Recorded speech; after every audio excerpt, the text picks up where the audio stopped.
Okay,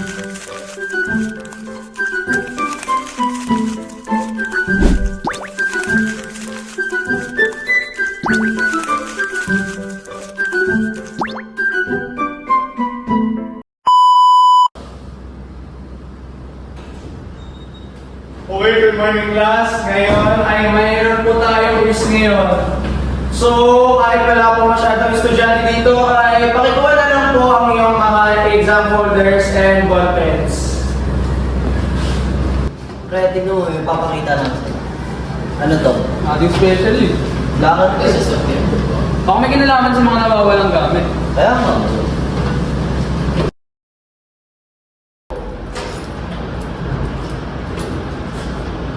Ikaw, dyan ka lang muna ah. Pre, ano to? Uy, napansin mo na din sa wakas. Nilagyan ko din yung bag ko ng laki. Safety first. Sige. Ba't kailangan niya pa yung lockbag niya? Palagi naman niya dinadala yung cellphone at wallet niya.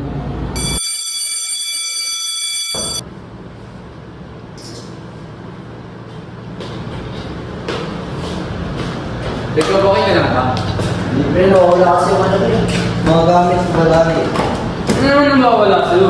Di ba kanina recess, nagkataya-taya tayo. Tapos nung mag-bell na, biglang nung nakakita yung pay ko. Tapos nung nag-recess tayo, nawalan pa ako 50. Tapos nung art class, babalik na sana ako ng upo.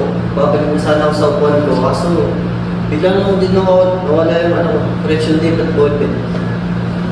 Pre, bahala nga din, palagi ka nang nawawalan. Pero mabait ako, pairam na lang kita ng extra ballpen sa correction. Oh. Ulit mo yun ha? Oo. Ikaw, buha mo rin ako. Hindi, may feeling pa kami. Tagal pa naman yun eh. O pre, kamusta ka na? Nahanap mo na ba yung nawawala mong gamit? Yung 50 ko, wala na talaga ata yun. Tapos yung ballpen at correction tape ko nawawala. Bibili na lang ako bago dun sa kantin sa baba. Pero ito, yung necktie ko, nahanap ko naman dun. Pero hindi ako sure kung sa akin din, nahanap ko na sa kodo. Pwede, tingnan itong test ko, chinamba lang ako. Pero magiging tapat ako sa'yo, pero responsable kang tao.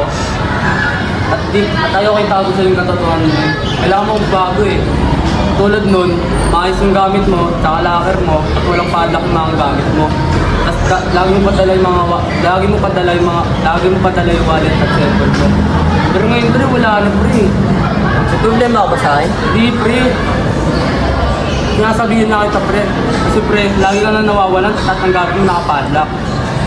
Tapos bro, tanong ko lang, kailan ba ako huling nawalan ng gamit? Hindi ako nagpapataas sa sarili ko, pero kailan ba? Hindi ko na din matandaan eh. Diba?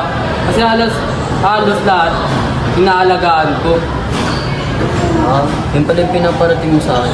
O pre, kahit anong estado mo sa lipunan, kailangan maalagaan ang mga gamit mo. Thank you, pre. Eh pre, walang ano man pre. Susunod, maging responsable ka na lang.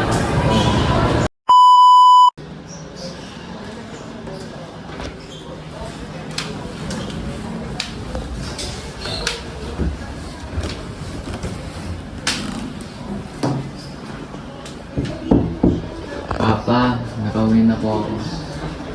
Kamusta ka po? Sino yun? Uy! Anong ginagawa mo dyan? Nakatayo ka lang. Wala ka bang ibang magawa? Nakabukas po kasi yung pinto. Ba't ka sumasagot sa akin ng ganyan?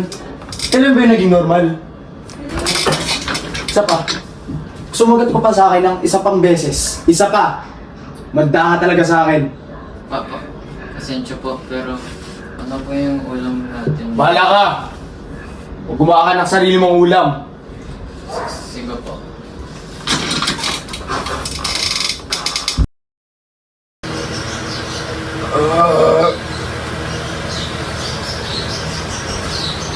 Anong oras na? Teka lang. 5:30?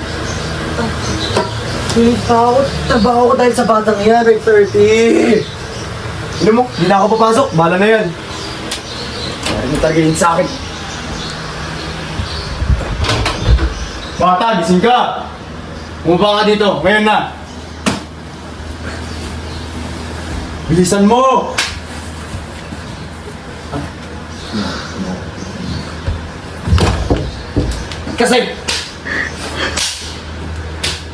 Sorry po. ano naririnig ko? Ang tawagan ko.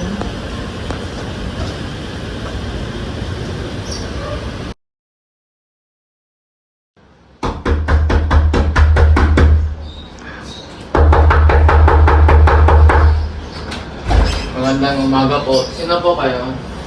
Where's your father? Ah, Papa! Ano naman? Ay, sino po kayo? Sir, we have received sufficient evidence to prove that you are guilty of child abuse. Chad, wala naman akong ginawang ganun Di ba, anak? Opo. Therefore, we must take you into custody. Wala akong ginagawa. Wala akong ginagawa. Uy! Wala akong ginawa. Wala akong ginawa. Madali! Labas yun na, labas yun na! Sir, please come with me. Sige po.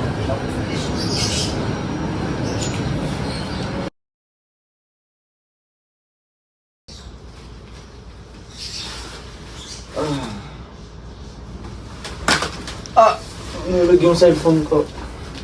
Ano to?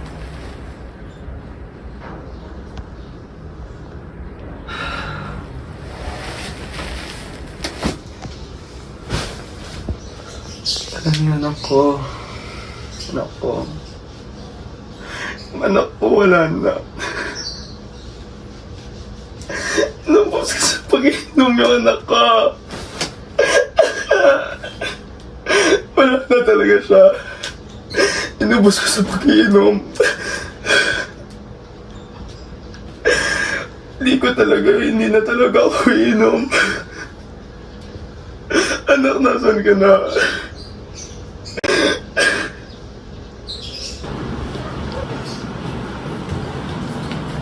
Ba, papasok na po ako. Hihingin ko lang po yung allowance ko for the whole week. Okay. Make sure nagagastusin mo yan sa mga gandang bagay, ah. Okay, go na. Tara ha. Baka maliit pa tayo. Let's go. Ingat kayo, ah.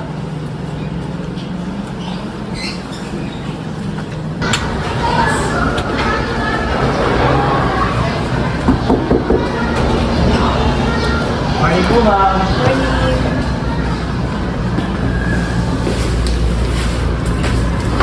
Binigyan ka naman ng allowance ng magulang mo.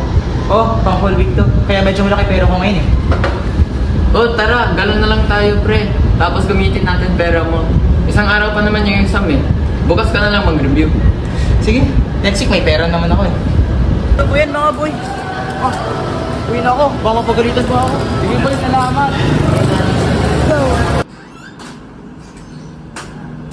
Nandito ka na pala. Bakit ngayon ka lang? May ginawa po akong project. Narinig po ako. Yan na. Ingatan mo yung pera mo ha. Baka mamaya kung saan mo yung gamitin ha. Malaki ang halaga niyan anak ha. Pasok. Pero na po sa tas.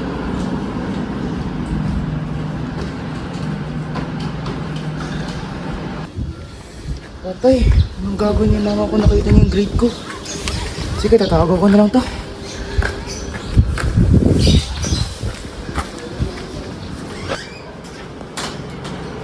Pa, kunin niya lang po yung card ko mamaya. Kaya na po kasi ay po yung report card namin sa school. Sige na. Sige, sasama na din natin yung nanay mo. Mama, Papa, gusto po yung exam ko? Ano nangyari sa exam mo? Hindi ka naman namin pinagbabawalan ng mga basa. Sorry po, Mama. Sorry po, Papa. Pero, pamala po kayo ng mga kaibigan ko. Tsaka, tinastos ko po yung buong bangon ko ng whole week. Kaya di po ako naka-study na maayos. Pati yung perang binigyan namin sa'yo, nagastos mo na ganun lang. Anak, alam mo, hindi lang basta-basta pinupulot yung pera na binibigay namin sa'yo. Pangako po sa inyo na babawi po ako. Tsaka di po ako sasama sa mga kaibigan na ganun po ugali nila. Pangako po sa inyo yun. O, sige, simula ngayon, sapat na yung pera na ibibigay namin para sa'yo. Para una, hindi mo abusuhin. At pangalawa, para matuto ka rin mag-ipon at mag-spend ng tamang ng pera mo ng tama. Sige po, babawi po ako. Pasindihan na ka. Bawi ka ha. Ikaw, okay ka lang ba?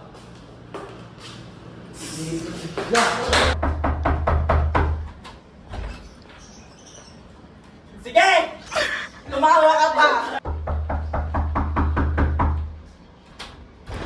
Magandang umaga po. Or we must take you into custody. Uy, wala naman akong ginawa. Wala akong ginawa. Uy!